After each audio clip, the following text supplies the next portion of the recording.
Hi, I'm Becca. Hi, I'm Emma. And this is Life in Quarters. Okay, so I had a very interesting dream last night, and it made me remember that I had a really, really, really interesting dream like a month and a half ago, and I thought I had told you about it, but upon talking about this dream, you do not know what it is, so I want to talk about it and then maybe talk about like if you think dreams impact your psyche or like examples of what's happening or if there's any kind of like spiritual like universe kind of element in them as well. So that's kind of fun. Oh, okay. I'm excited for that. Yes. Tell me about this dream. This dream, I'm going to try and do my very best. It's one of the ones I have the most like clarity on out of all of my dreams because I typically don't remember them very well. And a lot of the times my dreams are just very stressful, so I don't like, they make no sense and they're very stressful. There had been like a lot of tumult and miscommunications with some of my loved ones at this point in time. And I was just like very, very stressed about it. And then in my dream, I was walking along with some of my friends. And as we were walking along, it was like kind of like a hike. And on a hike, typically you should be talking because like there's wildlife and most wildlife doesn't want to interact with humans in general. And so if you surprise them, that's kind of when they attack. Like typically you're not going to be being stalked by like a mountain lion or a bear. It's going to be an accident. And if you talk, they're going to avoid you. But like we were being really quiet for some reason, which like immediately, like I was very aware that something was wrong and that there was like danger present and that something was kind of trying to like guide me away from the danger or just like tell me something. And so then I was walking along and then I see like a shadow on a cliffside. Think like Mufasa and Scar, kind of like shadow on the cliffside situation. And we're walking up and I look up and this is the weirdest part. It's a hyena.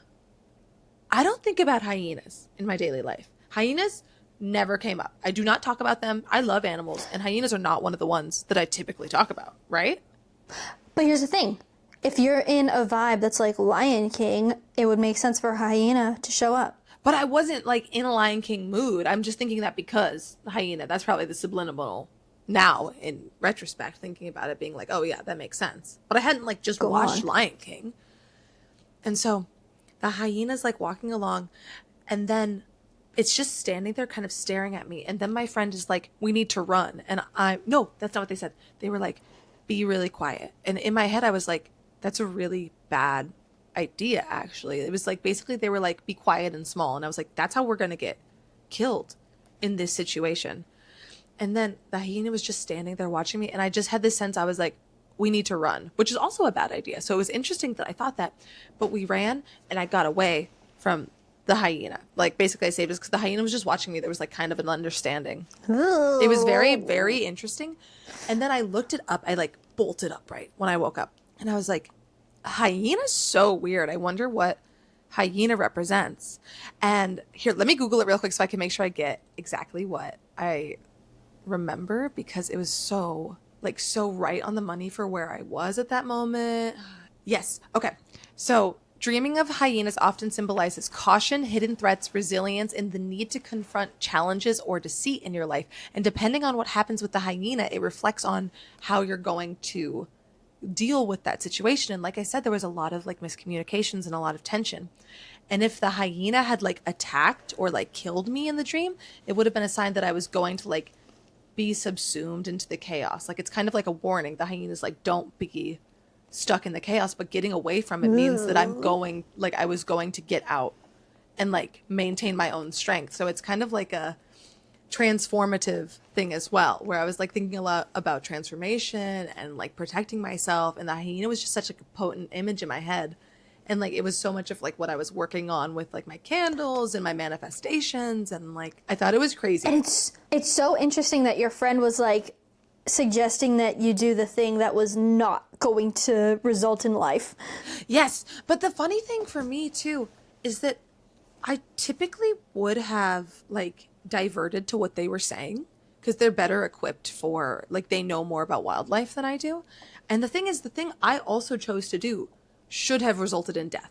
Running from a predator is almost always a bad idea because it ignites that kind of thing. Then they're like, let's go. The game's begun. But what I think for my subconscious and why I think it absolutely ties into this. So I think there's like the spiritual element of being like, that feels like it was like a message, like whether from my subconscious or from the universe or whatever.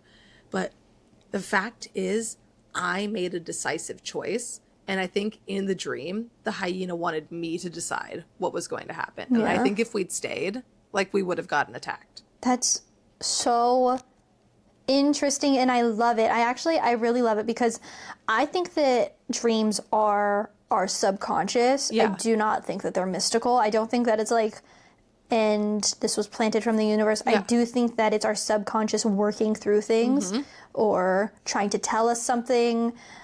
And like, I appreciate that it was not practical. Yeah, it was like a practical instance, but it also kind of was. It was like practicing in your dream. Yes. And you know what's crazy? Because it absolutely was my subconscious working through things. And I do think, like, you know me, I love mysticality. So I think I just think it being a hyena feels so weird because I don't think about hyenas. That's the only element where I'm like, that's bizarre. But I don't know. I think that our subconscious knows enough about vibes and things to pull it out the bag. That's true. But I like it mystical. But regardless, in D&D, like that next week, it was a similar moment. And D&D is so helpful for like psychology, and it helps you work through like things that are hard for you to do in life and emotions like that. And my character, Sophie, who I love, my character Sophie has a really hard time because she has very strong feelings and wants to make decisions, but she's basically spent her entire life living for someone else so that she can save him. Like, she lost her brother to like fairy traffickers when she was young. You know, that's how D&D goes. But she lost her brother that way. Yeah, and she's been looking for her brother for all these 15 years. So if she makes a decision based on emotionality, like potentially if it gets her killed or gets her caught, what was all that work for over the last 15 years? And so there's all these moments where she's like, I can't make a decision because I'm just like immobilized. And then we were dealing with these really bad dudes, and all she wanted to do was like, I just want to fight these dudes. And like, there was this moment where I was like, I am going to start combat, and if it ends poorly, it ends poorly, but I have to make a decision in this moment. I cannot passively wait for someone else to make a decision. Like, I'm okay dying for this if that's what's going to happen. And it felt so parallel to the hyena. That's crazy. Right? I love it. I love it when that happens. I love it when our dreams give us something applicable, and it's not just like a result of the clear anxiety we're feeling in our daily life. Because have you ever had those dreams where like your teeth are falling out, where you go, oh my gosh, my tooth is loose? No, but now that you've said it, I will. I don't want to. My brother and he brought that up to me once, and I was like, oh, thank goodness. I get those too, where our teeth are falling out. And then ones where like my hair was falling out. I had a nightmare one time that I started growing hair on my legs. It was in middle school though. Yeah, it's fair. Yeah, and I was like, I wasn't prepared for this. It was a whole thing. And it's because a girl at school accused me of shaving my arms, I think. And like, of course, we had it out. Yeah. She did. She was like, you shave your arms. And I was like, what are you talking about? I don't. That's just how I was born. But one of the things my brain does is it'll present me with situations that I think I want, but I'm not sure I want. My best example that I can share is I thought, like, oh, maybe I would want to get a tattoo. Maybe I'd want a tattoo. I was like, oh, and I'd like look up tattoos on Pinterest and be like, I like this style of tattoo. Which one would I want? I'll save these ones. Like, these are inspirational. I like these. I think this could be so nice on me. I had a dream where I had tattoos, and my entire dream was me in the shower trying to scrub them off. Yeah, that's really telling you the answer to that question. Yeah, so I was like, all right, well, I don't want any tattoos, actually. No. That's not for me. But then I had other dreams. I feel like the feeling of this next one is, I don't know. I've had a dream like this multiple times. Yeah. Okay. First one, when I was rather young, part of my dream was someone I care about is being held prisoner and like not being treated well by the person holding the prisoner. And so I stumble upon the situation, and the person who is causing harm is like, oh, but then I pretend to be on that person's side, and I was like, let me have a go. And then I get rid of the person who's doing the harm. Fascinating. And that's like a big part of the dream. And you've had that dream multiple times throughout your life? Multiple times. Fascinating. That is really, really interesting.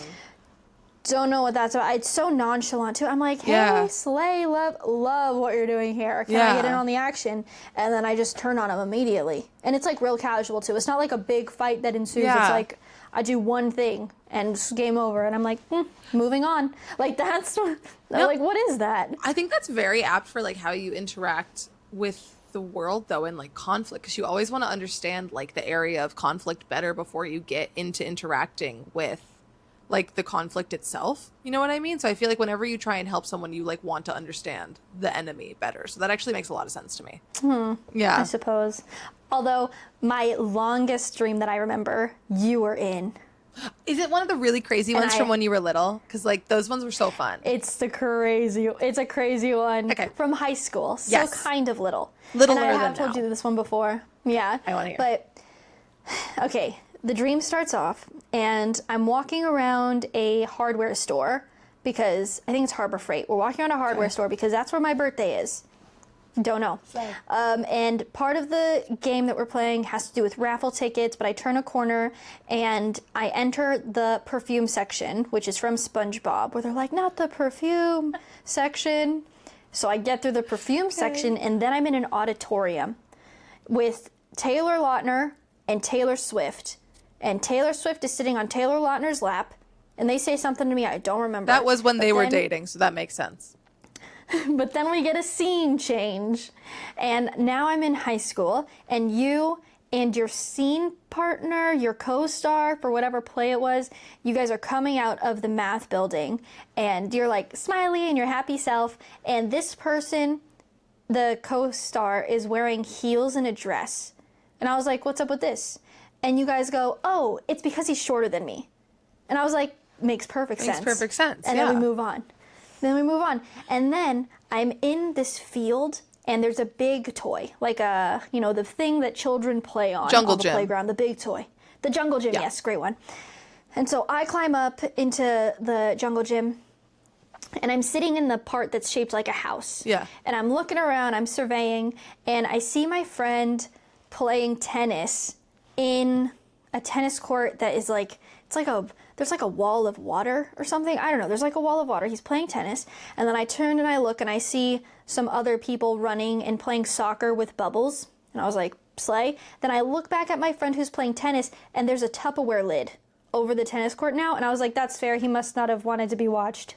I get that. And then I feel like something else happened after this, but I don't remember. And that's my dream. I love this dream. You have a great memory for it, especially because that was like more than a decade ago at this point. It is the one dream that I'm like, why do I remember so much of you? Like, I think it's because so many things happen that I go, and I just let that be. I just like, you were like, so it's 'cause chill. he's shorter than me. And I was like, fair enough. There's a Tupperware over that tennis court. Fair enough. Like, nothing. It was just like a chill dream. Like, I was like, what? Yeah. It sounds like everything was just like rolling off your back. You were like, this is all normal. It really was. Yeah. I have one other dream that really stands out to me, but it's because because for acting, I actually really appreciate it when I have dreams in character, where I have dreams that like immediately tie into something I like need to experience emotionally for a character, because then like I have that sense memory. I'm like, oh, that horrifying thing that happened in my dream directly applies now to what I need to be doing in this scene. But one time I was so stressed about an audition. And for actors, a lot of the time we have like auditions just monologues just memorized. And this was an audition for a play. And when you audition for a play, typically you bring in a monologue, which for anyone that doesn't know is like an uninterrupted chunk of text for one character. It's horrific. I love it, but yes. And it's so long, and I don't know how any actor does it. And you guys are superhuman with superhuman memories. Thank you. And carry on. No, so thank you. You want like a minute and a half long monologue. And most actors have like 4 to 6, maybe more, but 4 to 6 minimum memorized just generally. Like I could say like at least 4 monologues right now that I just have memorized off the top of my head. I can't even remember the preamble to the Declaration of Independence or Constitution. I don't remember. That was also a really long time ago, so I also don't remember that. So long. But I had one monologue that I was like, I'm going to do this monologue. And I think I was really stressed. And I was also really overtired. I'd been overworking myself. Shocking. But I was like, I'm going to wake up in the morning and I'm going to make sure I have that monologue like down, like that so that way I can add the emotion into it. Because if I'm thinking about the lines, I can't add quite as much like lived in experience into the monologue. And in my sleep, word perfect, I did that monologue 4 times. Like I was like rehearsing in my sleep to the point when I woke up, I literally was like, I actually don't need to practice that monologue anymore, because it wasn't like dream word perfect. It was like if I messed up a line, I went back and fixed it. Like I woke up and I like fact checked it. And I was like, that I did that like 4 times just now. I actually can just go back to sleep. Like that was actually so stressful that it was actually rehearsing. You know that is a studying technique, actually, not to try and do it in your dream. That's next level. But to record something or like listen to the tapes or whatever in your sleep. And I know that because that's how I studied for the preamble. That's so funny. Well, I never recorded it. And that's hilarious that in elementary school. No, that's what I'm saying. I said yours was next level. I'm saying yours is like... I know. Like the ideal. I didn't even know about that though, because I do though know that you should practice before you go to bed, and then your brain will work on it the whole night, and then you wake up, because that's always what I've done. But I think, yeah, that was crazy. I woke up and I was like, I think I need a break. I think I need a day off. Have you heard a thing where they were like, I saw a post on the internet and it was like, you notice how you never have your phone in your dream? Like when you're in your dream, you never have your phone with you. Like you never like whip out your phone. I definitely whip out my phone in my dream. After I saw that, I started whipping out my phone. I was like, you've just reminded me that I could have my phone in my dream. Yep. There are so many times where I whip out my phone and I Google something, but like Google looks ridiculous on my dream phone type of thing. Like I whip out my phone so much in my dreams. I hate when people say anything in regards to dreams that's like, this doesn't happen in your dream, this doesn't happen in your dream. If you're ever dreaming, do this and you'll wake up. Because I one time was having a dream and I was certain it was a dream, and I did everything in my power to wake myself up, and I did not wake up. Like I was like, I'm devastated and stressed, but I suppose this is real life. Like I like pinched myself, I smacked myself, I tried really hard to wake up, and it was not a fun dream to be a part of. It was very stressful. I can always tell when I'm in a dream if an event happens and I get the feeling that I have control over it. Like if I'm interacting with someone or if I'm hiding from something, if it's like a stressful situation and I'm hiding and I think to myself, if I think they're going to find me, then they will. But if I think that I'm going to get away with this, then I also will.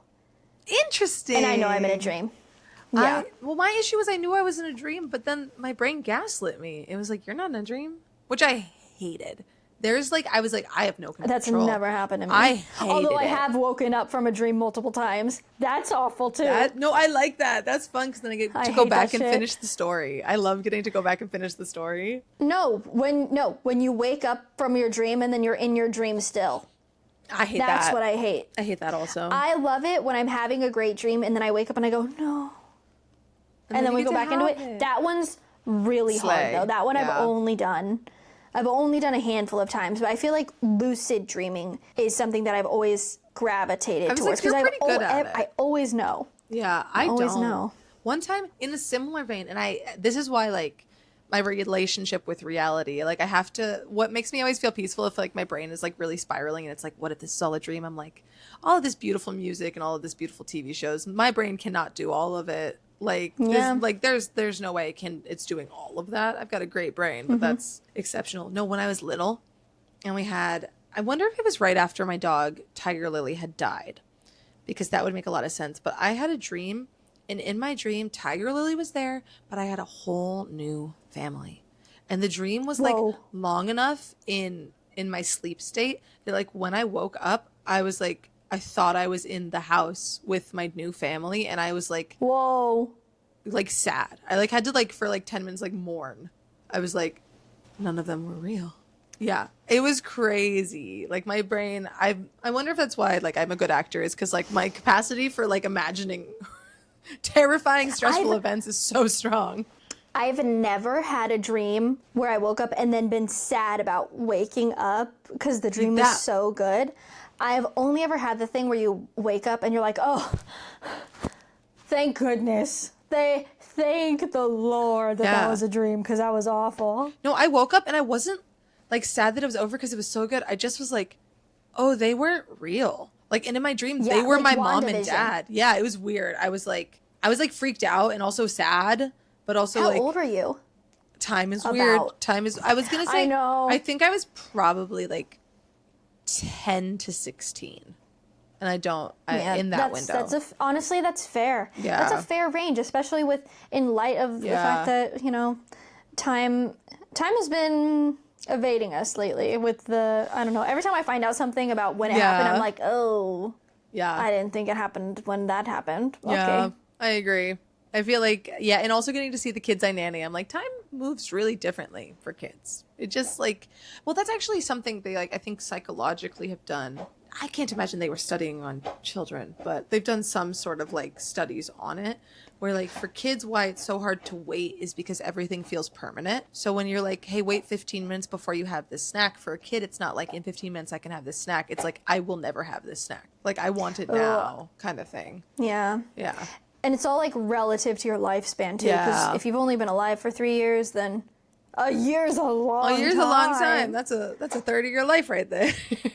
Like Christmas, I remember drawing like tally marks on my mirror so that every day I can erase a tally mark and be like, one day closer to Christmas. Christmas took forever to get here. It did, and now it just shows up when I'm my poorest. like, and that's the thing too that baffles me about people who celebrate everything. Yeah. Like I have a friend who they celebrate their anniversary, they celebrate birthdays, they celebrate Christmas, they celebrate Valentine's Day, they celebrate everything possible, and they always buy each other gifts too. I'm like, that's like 7 times a year you have to go through this. Like that's so much. That's all the time. Like that would make gift giving no longer fun for me. I like gift giving because I take Christmas as the primary opportunity, and then birthday if I'm in the mood. Yes. But everything else is like, oh, my husband and I will go out for dinner. We'll just like do a little something, have like a date night. Yeah. But it's never. And I mean, to be fair, we've been long distance for so long that we didn't spend a lot of milestones together. Whatever. It's just not my style as well. Yeah. Like we could start doing it now. Not my style. It's just too much to ask. Forever, every year. I do think it lessens the specialness just because of the pressure to constantly be doing that. And like money is always an object, and like unless you're like ultra wealthy. But what I like is like personal things, like being like, here are the parameters on our gifts, like here, put a money cap on it, or it has to be handmade, or like if you're gonna be doing all of that, I feel like the presents have to get smaller and more thoughtful to make that equivalent in that way. I still think that's a lot of pressure. It is. I agree with that. that. I'm like, that's so much pressure all the time. And also, I think that it's one of those things where like, now we're way off on not a dream tangent. I know, I just want to acknowledge the fact that we know that. But like, I think that the love and the care and the expressing that, like that type of thing to the people around you are just in daily actions. Yeah. They are just in like, I don't know, him making dinner. And being like, here's dinner, I know this. Or taking the dog out because I'm heads down working or something. Yeah. Or, like, I don't know, just like in the little things. Like, I've always been an actions speak louder than words type of person, which was hard as a kid. That was hard. And to be fair, I leaned on gift giving a lot as well. Yeah. Like, I saw that as an action. So, like, when I see this situation, I'm like, that makes perfect sense to me. I understand why that would be the default, but I do think that it would wear on me now with how I am. It would stress me out so bad. I'd be like, oh no. I think so as well. Because when I see something for someone, I just want to get it for them then. Like I want to buy it for them right in that moment and give it to them immediately. And not be like, and let's wait for no reason. Yes. Like that's how I see it. I'm like, now we're waiting for no reason. If I see something that I think my husband would like, I just get it for him. And I go here. And like consumerism, like with social media recently has been like rampant when it comes to like every holiday is a gift giving event, like boo baskets and the Easter baskets have always been a thing. I'm so sick of boo baskets. Exactly. I'm so sick of the what is it? The widespread freaking basket holidayness. And also, I don't even like Elf on a Shelf. I'm not doing that when I have kids. Nobody likes Elf on a Shelf. I say that now, but fast forward. My mom has never done Elf on a Shelf, though. I don't feel like you need it. Elf on a Shelf didn't exist when we were kids. That's not true, I don't think. What? I'm looking it up right now. I also think while you're looking it up, I want to say one other thing on present giving is that, and it's, again, this is slightly a lateral move, but I think for people with like single people that are envious of couples, I think gift giving is such a big part of that, where they're like, oh, this person would do this. And then they act like they think they don't have the money for themselves. But like, if you want to participate in holidays, just use the money that you would have spent on that significant other to buy yourself a present. Like, that's always what I do. And I think it's so fun. So I think like there's weirdly this like over pressure in relationships to buy your significant other something every single holiday. And then for people that are single, especially those that like want to be in a relationship and like feel that envy about it, not buying yourself anything, which I think like, I don't understand that overcorrection. So I think like everyone needs to buy presents to bring themselves joy and not for the pressure or societal standards. Like there's nothing. Also, I agree. Yeah. There's nothing sad about buying yourself a present on Valentine's Day. And there's no need, if it makes you unhappy, to buy and expect your significant other to buy you a present for every single holiday. Like you can do different things. and to put a price tag on that and be like, if it's not expensive, they don't love me. Stop spending your own money on yourself and then thinking that you spent. It's a joint bank account. It's just a backwards way. Yes. I'm like, he spent that money. That's also your money. That's what I'm saying is like, buy yourself a present if you're single. If you were in a relationship, it would actually be your money also. And then the people who are like, no, we're not married. Okay. You're just like, trading money though. Is this not like a lasting relationship though? Like, does their financial health not impact you? Like, is this just meant, like, and some people just date for fun, so fair enough, but like, I don't know. It's also still your own money though, because you are exchanging presents, so you are effectively just trading money. Yeah. I think about that a lot too. I only buy people gifts if I am excited about it. Yes. I feel the same way. Okay, for Elf on a Shelf though, it was created in 2005 when the book, The Elf on the Shelf, A Christmas Tradition, was self-published. But it wasn't officially, like, it didn't become mainstream until the time frame of 2007 to 2010 when Jennifer Garner, like, gave it some publicity. I apologize. Yeah. I really thought that it was like 1999. I know you did. I didn't realize it was so recent. It's not recent, but like, you know. No, because then we would have had conversations about Elf on a Shelf at school, and we didn't. I don't know, because I feel like we didn't really talk We talked about Santa at school. I guess you're right. I remember because you and me were Team Santa exists and nobody else was. I know. And I was like, Santa sent me a letter from the North Pole. How does that happen? I was like, I hate to do it, but I have to agree with her. I was like, she's right. Santa's real. I think that was actually a bonding moment. It was. They were like, Emma's dumb. She thinks Santa's real. And I was like, I hate to break it to you guys, but he is. And if you don't think Santa's real, maybe that's because you're a bad kid. It's like Santa is real. Did you get coal in your stocking? Is that why you think he's not real?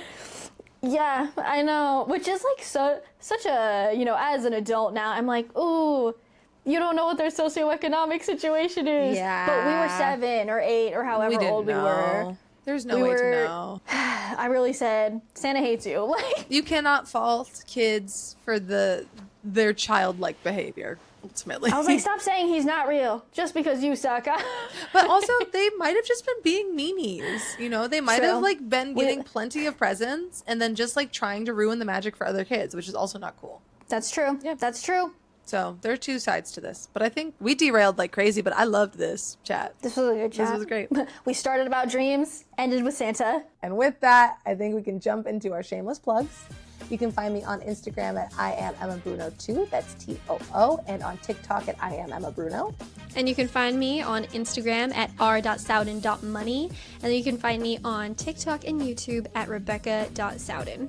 You can find our podcast on Instagram at Life in Quarters Pod. And you can listen to this podcast wherever you listen to podcasts. For example, where are you listening to this podcast right now? Magic.